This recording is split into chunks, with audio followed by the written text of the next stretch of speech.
నమస్తే, welcome to hit TV. ఈ రోజు మనతో పాటు ప్రముఖ ఆస్ట్రాలజర్ అలాగే ప్రొఫెసర్ ముల్లపూడి సత్యనారాయణ గారు ఉన్నారు. వారితో మాట్లాడి మరిన్ని విషయాలు తెలుసుకునే ప్రయత్నం చేద్దాం. నమస్తే గురుగారు. నమస్కారం మా చాందిని. ఎలా ఉన్నారు సార్? బాగున్నా చాందిని. గురుగారు, ఇప్పుడు మతాలు వేరే, ఓకే, మతాల గురించి కొట్టుకుంటారు, అది పక్కన పెట్టేద్దాం. కానీ ఒకే మతం అయినా సరే హిందూస్ లో మా శివుడు గొప్ప అని ఇంకొకరు మా వెంకటేశ్వర స్వామి గొప్ప అంటారు. వీళ్ళలో వీళ్ళు కొట్టుకోవడం కరెక్టేనా? చాలా తప్పు. మొన్నే జగద్గురువులైనటువంటి మా గురువు గారు శృంగేరి పీఠాధిపతులు భారతీ తీర్థస్వామి వారు వీడియోలు ఎన్నో ఉన్నాయి. మాకు తిరుమలలో వెలిసినటువంటి శ్రీ వెంకటేశ్వర్ల వారు, కాళహస్తిలో విరాజమానమైనటువంటి ఈశ్వరుడు కాళహస్తీశ్వరుడు ఇద్దరూ ఒక్కటే. శివాయ విష్ణు రూపాయ, శివుడే విష్ణువు. తర్వాత విష్ణువు శివుడు రూపంలో ఎత్తాడు. శివస్య హృదయం విష్ణువు విష్ణోస్య హృదయం శివ అన్నారు.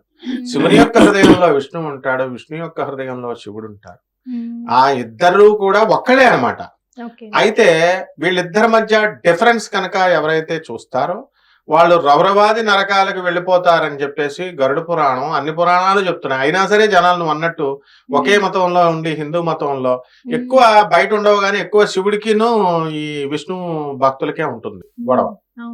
ఈ మధ్య కాలంలో అసలు రాముల వారు ఈ యొక్క రామలింగేశ్వర స్వామి గుడి కట్టలేదని చిన్నజీర స్వామి అన్నారని ఆయన వీడియో ఉంది. ఆయన అసలు కట్టలేదు, ఒక 1000 సంవత్సరాలు అయ్యి ఉంటదంతే ఆ గుడి అని. ఆయనకి బ్రహ్మహత్య పాతకం ఏంటి, ఆయనకి ఏమి రావణాసురుడు అదేం రాలేదన్నారు. ఇదేమో మరి చరిత్రలో ఆయన రామలింగేశ్వర స్వామి గుడి కట్టారని చెప్పేసి చరిత్రలో మనకి పురాణాల్లో ఉంటే అదంతా ఇన్కార్పొరేటెడ్ అని అంటారు. మరి మనం పెద్దవారు కాబట్టి చిన్నజీర స్వామి ఏమంటాం, చిన్నప్పటి నుంచి నాకు తెలుసు ఆయన. కాబట్టి మహాత్ములు చెప్పేటటువంటిది వేరే ఉద్దేశాలతో చెప్తారు, అది మామూలు జనానికి అర్థం కాదు. ఇదిగో కట్టలేదు అన్నారంటారు.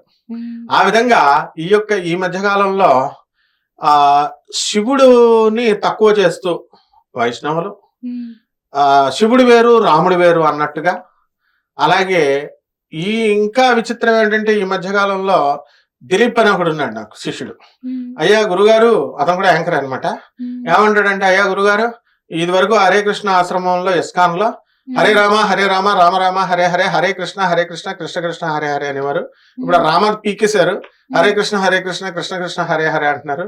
అంటే కొన్నాళ్ళకి ఏమైపోద్దంటే ఇక ఇదంతా కూడా ఒకటే, రాముడు ఉండడు, ఇంకా కృష్ణుడు అక్కడే అని వాళ్ళు తయారు చేసేస్తున్నారు. అలా తయారు చేసేయడం వల్ల ఈ రాముడు వేరు కృష్ణుడు వేరు అని గొడవలు వచ్చేస్తాయి మళ్ళీను. ఆ తర్వాత ఇప్పుడేమో శివుడికిను రాముడు ఎక్కువ అంటే రాముడు ఎక్కువని, శివుడు అంటే ఎక్కువ శివుడని 2 పార్టీస్ కింద డివైడ్ అయిపోయారు అనమాట. కాబట్టి అసలు ఇంకో పార్టీ వచ్చేసి రాముడు అసలు మనిషి, రాముడు దేవుడు కాదు, రాముడు సొసైటీ చేసుకున్నాడు, రాముడు మటన్ తిన్నాడు, రాముడు చికెన్ తిన్నాడు, కృష్ణుడు చచ్చిపోయాడు, బాల్కి తీర్థంలో చచ్చిపోయాడు. ఆయన చచ్చిపోవడం ఏంటి, దేవుడు ఎక్కడ చచ్చిపోతాడా? 7.5 రోజులు శవం కుళ్ళిపోయింది అక్కడ. పాండవులు అర్జునుడు వచ్చి దాన్ని దహనం చేశారు. ఏదో మామూలు మనుషులకు చెప్పినట్టుగా చెప్తున్నారు, ఏదో రాముడిని ఎలా చూసినట్టు, కృష్ణుడిని ఎలా చూసినట్టు. రామతత్వం తెలుసుకోవాలి. దేవుడు అంటే ఇప్పుడు మిగతా వాళ్ళని మనం ఎందుకనో రాముడు కృష్ణుడి గురించే ఎంత క్లియర్ గా చెప్తాం. తరతరాల నుంచి రాముడు దేవుడు కింద భావిస్తూ వస్తున్నాం. అరే రాముడు దేవుడు కాదు, రామ మంత్రం ఆపేయండిరా అన్న ఎవడన్నా ఆపుతాడా? కృష్ణుడు దేవుడు కాదు, కృష్ణ మంత్రం ఆపేయమన్నా జనం ఏమో ఆపరు. మరి ఎవరు చూడనప్పుడు ఎలా చెప్తున్నారు? అదే నమ్మకమే దేవుడు, శాస్త్రమే దేవుడు, శాసించేది శాస్త్రం. వాల్మీకి రామాయణంలో ఆయన రాశారు. ఇప్పుడు ఆర్కియలాజికల్ డిపార్ట్మెంట్లు ఇవి మనకు కొన్ని డిపార్ట్మెంట్స్ ఉన్నాయి కదా, అవన్నీ హాఫ్ లైఫ్ పీరియడ్స్ టెస్ట్స్ ఉంటాయి కెమిస్ట్రీలో. ఆ టెస్టుల ద్వారా మనకి ఏ యుగం ఏంటి, ఏ యుగం ఎన్ని సంవత్సరాలు నడిచింది, టెస్టింగ్లు అన్ని చేస్తాం. ఆ చేసిన తర్వాత దాన్ని బట్టి రాముడు ఏ కాలం వాడు, కృష్ణుడు ఏ కాలం వాడు చెప్తాం.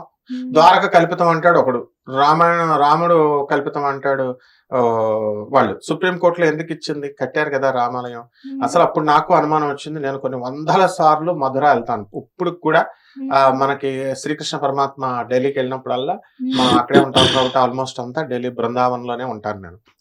అయితే అక్కడ నేను అబ్జర్వ్ చేశాను. అయోధ్య వెళ్ళినప్పుడు ఒక వ్యక్తిని అడిగాను, నేను కూడా ఇదే డైలమాలో ఉండేవాడిని.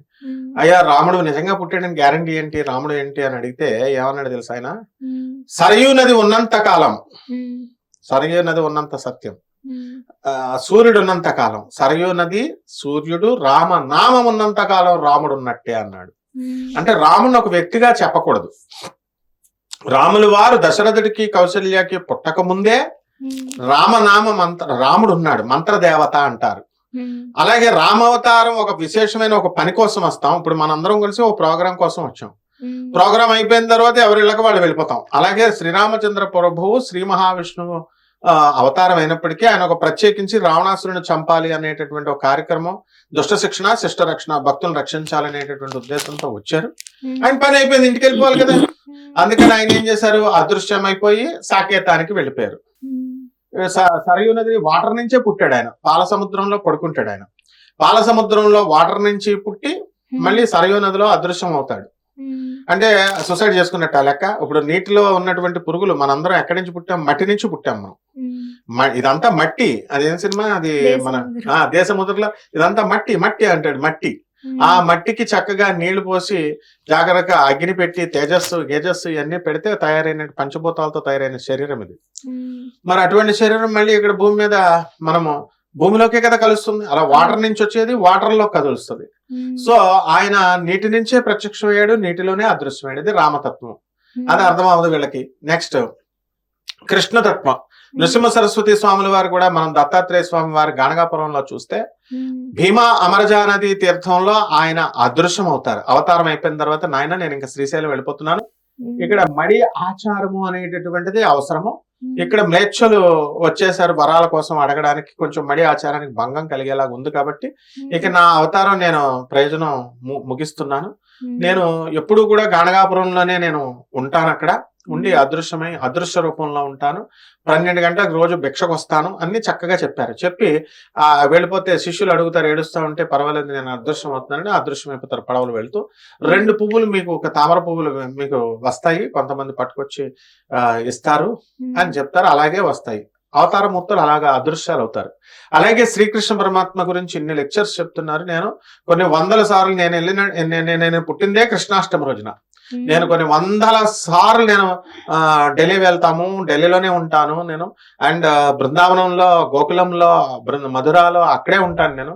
కృష్ణతత్వం నాకు తెలియని కృష్ణతత్వం ఎవరో తెలుసు? వీళ్ళంతా కృష్ణుడి శవం కూలిపోయింది మా పురాణంలో ఉందంటే అది కొన్ని ఇన్కార్పొరేటెడ్ అది. కాబట్టి అక్కడ శ్రీకృష్ణ పరమాత్మ ద్వారకలో బాల్కి తీర్థం అని ఉంటుంది, సోమనాథ క్షేత్రం, 12 జ్యోతిర్లింగాలలో మొదటి క్షేత్రం అది. ఆ క్షేత్రంలో స్వామివారు ప్రాణం విడిచేశారంటే నేను కూడా వీళ్ళు చెప్పిన మాటలని గుండె పిండేసినట్టు అయిపోయింది. ఏంటి కృష్ణుడు చనిపోయాడా అని ఆ బాధ వర్ణనాతీతం. అప్పుడు ఎప్పుడు కూడా ఆ ప్రాంతంలో ఒక రోజు ఉండడమే కష్టం అనిపించింది నాకు. అలాంటిది 5 రోజులు ఉండాల్సి వచ్చినప్పుడు, చాలా పెయిన్ అయినప్పుడు, ద్వారకలో నేను ఉన్నప్పుడు శ్రీకృష్ణ పరమాత్మలాగా ఒక వ్యక్తి చేపలకి గోధుమ పిండి వేస్తున్నాడు. ఆయన వేసి అన్నాడు, నేను అడిగాను, స్వామి నిజంగా చచ్చిపోయాడు కృష్ణుడు అని అడిగితే ఏమన్నాడు, దేవుడు చచ్చిపోవడం అంటారు స్టూపిడ్ ఫెలో, అదృశ్యమయ్యాడు కృష్ణుడు. ఇదిగో ద్వారకలో ఇక్కడ బంగారపు ద్వారక ఉంది లోపల. ఈ గుడి రాత్రికి రాత్రి కట్టినటువంటిది, దేవతలు కట్టింది, కృష్ణుడు కట్టింది. అక్కడ గోమతీ నది ద్వారకలో అదృశ్యమైపోతాయి. నీళ్ళన్నీ కూడా అప్పుడు దాకా ప్రవహిస్తూ ఉంటాయి. 1 గంటకు వచ్చేసరికి ఈ నీళ్ళన్నీ సముద్రంలోకి పోతాయి. కృష్ణుడి చేత్తో ఇలా తీసాడు అంటారు. మళ్ళీ మనం సాయంత్రం 6 వచ్చేసరికి మళ్ళీ బయటకు వస్తాయి. సో కృష్ణతత్వాన్ని ఆస్వాదించే వాళ్ళకి తెలుస్తుంది. అలాగే శివతత్వాన్ని ఆస్వాదించాలి. ఈ తత్వం తెలుసుకోకుండా శివుడిని ఒక మనిషిలాగా, మనం ఒక మనిషి కాబట్టి మనకు 2 కళ్ళు ఉన్నాయి కాబట్టి ఆయనకి 2 కళ్ళు, రాముడికి, శివుడికి, కృష్ణుడికి, లేకపోతే మనకు 2 చేతులు 2 కాళ్ళు ఉన్నాయి కాబట్టి ఇలాంటి పిచ్చి పిచ్చి ఉపన్యాసాలు చెప్పి ఈ వీళ్ళు అబ్సల్యూట్ నాలెడ్జ్ వీళ్ళకి తెలియదు. First point. తెలిసినా కూడా వీళ్ళకి చెప్పడం, పురాణాల్లో శాస్త్రంలో అది రాసి ఉంది అది చెప్తారన్నమాట. రెఫరెన్స్లు అందులో బోల్డ్ అండ్ ఇన్కార్పొరేటెడ్ ఉంటాయి.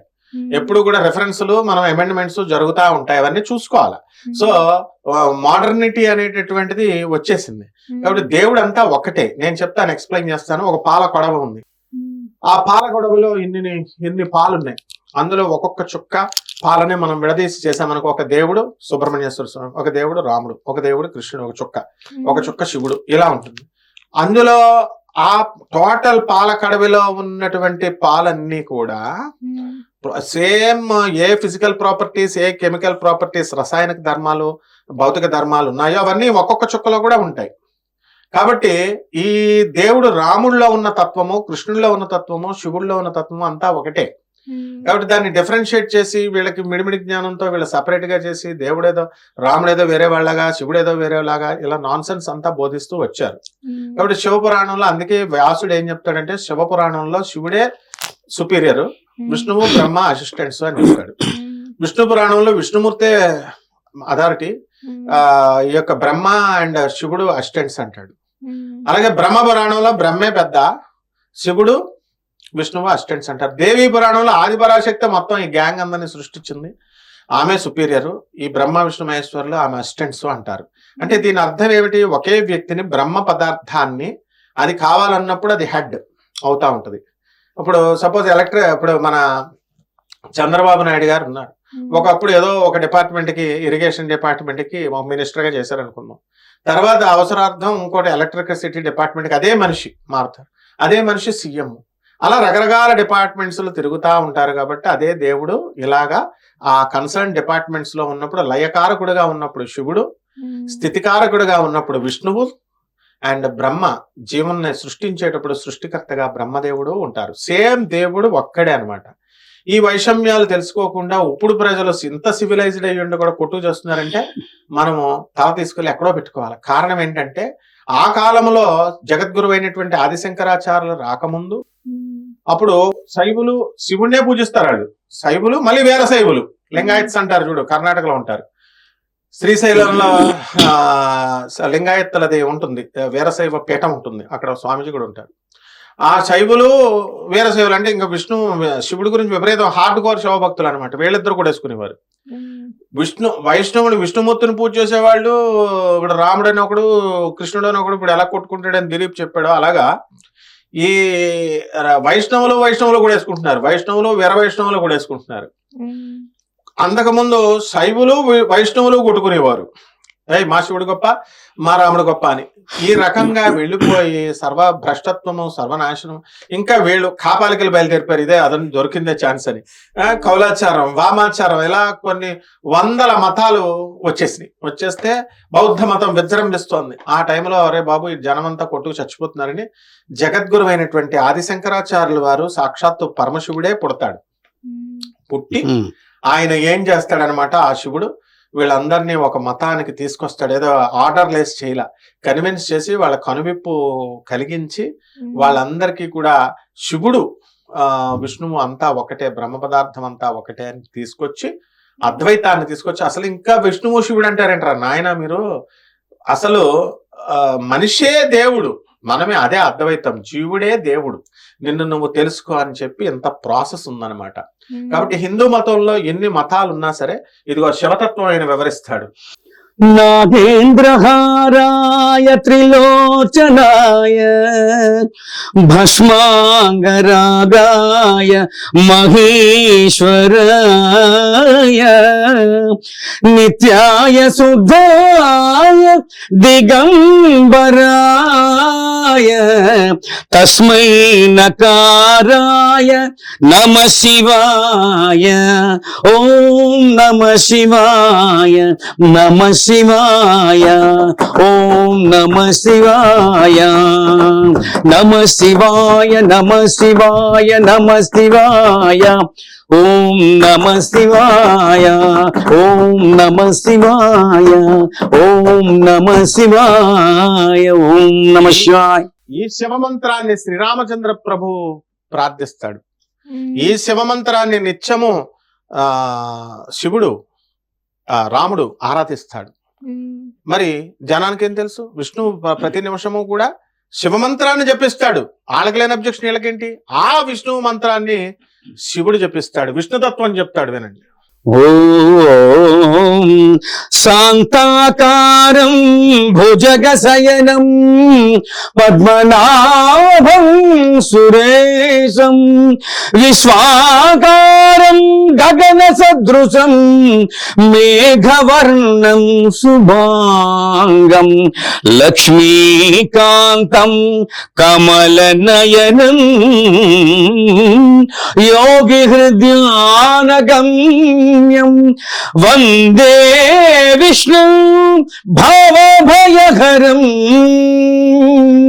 వందే విష్ణు భవభయహరం సర్వలోకైకనాథం సర్వలోకైకనాథం. ఆ విష్ణు మంత్రాన్నే శివుడు ప్రతిరోజు జపిస్తాడు. రాముడిగా, కృష్ణుడిగా శ్రీ మహావిష్ణువు అవతారణ చేసి ఆయన మంత్రాలను వాళ్ళ మంత్రాలను ఈయన జపం చేసుకుంటుంటే ఇద్దరు ఒకటేరా నాయన అంటే జనం వెనకపోతుంటే ఇంకేం చెప్తాం. అందుకని ఒకేసారి గురు రూపంలో అవతారం ఎత్తేసాడు ఆయన. ఈ ప్రోటోకాల్స్ ఉంటాయి కదా, శివుడిని పట్టుకోవడం ఈ గాడిదలకి ఎక్కడ ఉంది ఛాన్స్? శివుడు అంటే ఏమనుకుంటున్నారు ఏంటి? ఏదో పాము వేసేసుకొని మెడలు వేసుకొని పెయింట్ లాగా ఉంటాడు అనుకుంటున్నారా?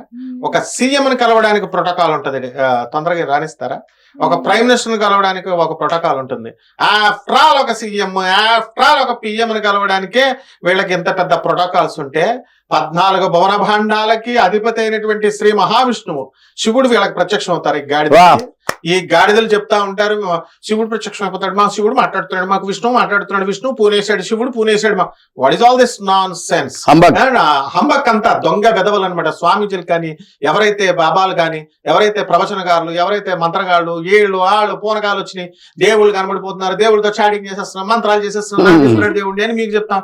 అంత ఈ బోగస్ నా కొడుకుల వల్లే మొత్తం కంప్లీట్ దైవతత్వం కన్ఫ్యూజన్ లో పడిపోయింది. కాబట్టి ఇటువంటి వాళ్ళందరూ కూడా అజ్ఞానాన్ని పోగొట్టడం కోసం బ్రహ్మ, విష్ణు, మహేశ్వరులు మొత్తం 14 భువన భాండాలకి నాయకులైనటువంటి కరుణామయులు వాళ్ళు, మన పేరెంట్స్ వాళ్ళు ముగ్గురు ఒకటే, రోల్స్ డిఫరెంట్. అందుకని ఈ వెధవలు ఎలా కొట్టు చేస్తున్నారు, ఈ వెధవలు ఎలా బోధిస్తున్నారు, ఈ వెధవలకు నిజమైన జ్ఞానాన్ని ఇవ్వాలి. వచ్చేస్తున్నాను రా నేను, మీరు కాదురా గురువులు, నేను రా జగద్గురువుని అని చెప్పి దత్తాత్రేయుడు వచ్చేసాడు గురు రూపంలో. దత్తాత్రేయం మహాత్మానం వరదం భక్తవత్సలం ప్రపన్నార్తిహరం వందే స్మర్తృగామి సనోవతు దత్తాత్రేయం వందనం. దత్తాత్రేయ దత్తాత్రేయ దత్తాత్రేయ పాహిమం దత్తగురు దత్తగురు దత్తగురు పాహిమం దత్తాత్రేయ దత్తాత్రేయ దత్తాత్రేయ పాహిమం దత్తగురు దత్తగురు దత్తగురు పాహిమం దత్తాత్రేయ పాహిమం దత్తగురు రక్షమాం దత్తాత్రేయ పాహిమాం దత్తగురు రక్షమాం దత్తాత్రేయ పాహిమాం దత్తగురు రక్షమాం దత్తాత్రేయ పాహిమాం దత్తగురు రక్షమాం. జయ దత్తాత్రేయ. అటువంటి జగద్గురువు పుట్టి జ్ఞానాన్ని అందిస్తున్నాడు, అయినా బుద్ధి లేదు. ఈ జనాలకి బుద్ధి లేదు. గురుగారు గురుగారు అని ప్రతి ఒక్కరిని గురుగారు గురుగారు అంటుంటే ఇంకా మామూలు దత్తాత్రేయుడు ఏమైపోవాలా, జగద్గురువు ఆదిశంకరులు ఏమైపోవాలా, దక్షిణామూర్తి ఏమైపోవాలా, ఆది గురువైనటువంటి పరమేశ్వరుడు ఏమైపోవాలా, రాఘవేంద్రుడు ఏమైపోవాలా, వీరబ్రహ్మేంద్ర స్వాముల వారు ఏమైపోవాలా? వీళ్ళ గురువుల కింద బిల్డప్లు, గురువులు వీళ్ళకి దేవుళ్ళు మాట్లాడేస్తున్నారట, దైవతత్వాలు అర్థమైపోతున్నాయట, పురాణాలు అర్థమైపోతున్నాయి, వేదాలు అర్థమైపోతాయి. భరద్వాజ మహర్షికి 5,000 సంవత్సరాల చొప్పున 3 సార్లు ఎక్స్టెన్షన్ చేయించుకుంటే వేదాలు ఏంటో అర్థం కాల, గుప్పడి వేదాలు. అప్పుడు బ్రహ్మదేవుడికి సరెండర్ అయితే ఏంట్రా 3 సార్లు ఎక్స్టెన్షన్ చేసుకున్నామంటే 5,000 వేదాలు నేర్చుకుందామని సార్ అంటాడు. ఉన్నవరే పిచ్చోడా, ఆ వేదాలు చూడంటే హిమాలయ పర్వతాలు అంత ఎత్తుంటాయి. ఒక గుప్పిడి వేదాలు తీసి ఇదిగో 5,000 సార్లు ఇదిగో ఇది ఒకటి ప్రాక్టీస్ చెయ్యి అని చెప్పిస్తే ఇన్ని వేదాలు, గుప్పిడి వేదాలు నేర్చుకున్నాడు. వీళ్ళేమో ఒకడేమో 4 వేదాలు నేను నేర్చేసుకున్నాను అంటాడు, ఒకడేమో నాకే తెలుసు అంటాడు. ఈ బిల్డప్లు అసలు కనీసం భయం కూడా లేదు. లాస్ట్ లో పక్షపాతం పెడతాడేమో ఈ దేవుడు, ఒరే బాబు ఇంకా మనకి మిగతా రోజులునే ఆపేసుకోమను, వీళ్ళ వార్ధక్యాన్ని ఆపేసుకోమను, వీళ్ళే గురువులు కదా, వీళ్ళే పొనకాలు వచ్చేస్తున్నాయి కదా, వీళ్ళ ముసలోళ్ళు అవ్వకుండా యంగ్స్టర్ శోభన్ బాబు లాగా ఉండమను, చూద్దాం. ఉండలేరు. ఒక జ్వరం రాకుండా ఉండమని దమ్ముంటే రాముడికి శివుడికి వీళ్ళ పొల్లలు పెడతారా? రామతత్వం అంటే ఏమనుకుంటున్నారు అసలు? రామతత్వం